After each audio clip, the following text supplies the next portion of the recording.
Now I would like to check when we say the temperature is high enough for the classical approximation to hold, what temperature we are referring to. So for a vibrating atom, we can write for the two energy components, the part that includes the momentum, the kinetic energy part, px squared bar divided by 2m is 1 over 2 kt due to equipartition theorem. So the momentum of interest here, the typical value of momentum we will obtain is square root of px square bar to a good approximation. So you can see that px square bar is mkt. So we can estimate the momentum to be square root mkt. And similarly, for the potential energy component, 1 over 2 alpha x square bar, we have 1 over 2 kt due to equipartition theorem. And for the displacement S0, we can think of as square root of x square bar to a good approximation. That will be equal to square root kt divided by alpha. So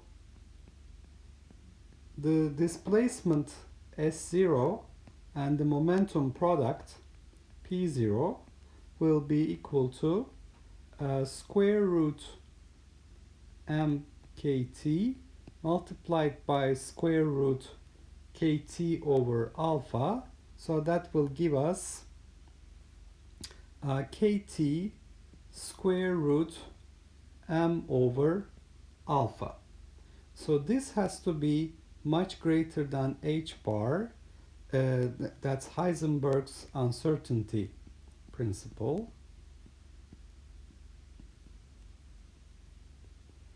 Therefore, we should require that the temperature Kt is much greater than h bar square root alpha divided by m.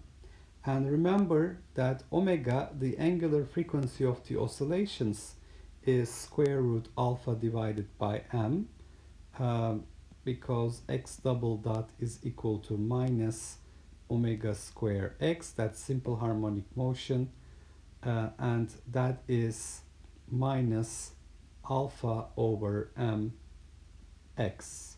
So that was the equation of motion. This is from simple harmonic motion. So we see that Kt, the thermal energy of the system, should be much greater than h bar omega, the angular frequency.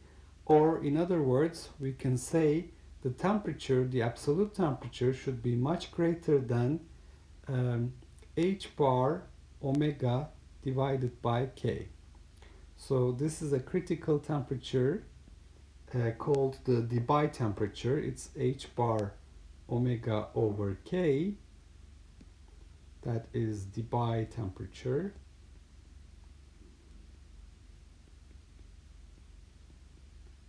And when the temperature is much greater than the Debye temperature,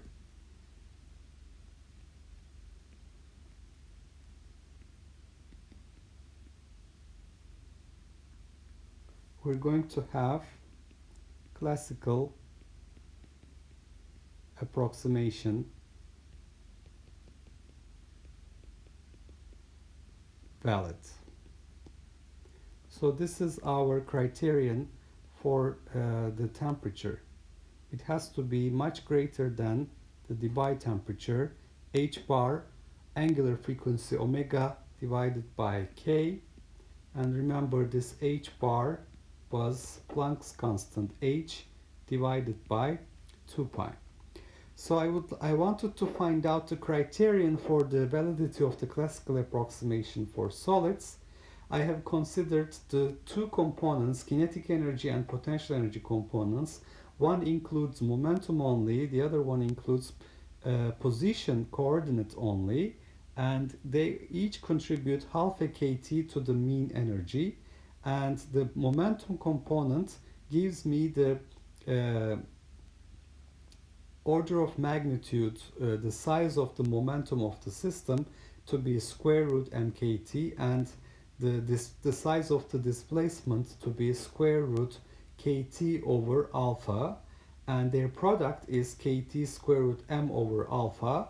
The position momentum product must be much greater than h bar for the Heisenberg's uncertainty to be not so important, so that's our quantum limit.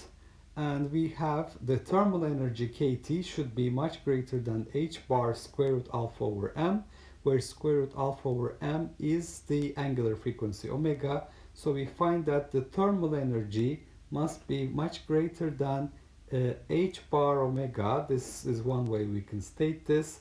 The other way is the absolute temperature should be much greater than h bar omega over k, a critical temperature called the Debye temperature, for the classical approximation to be valid.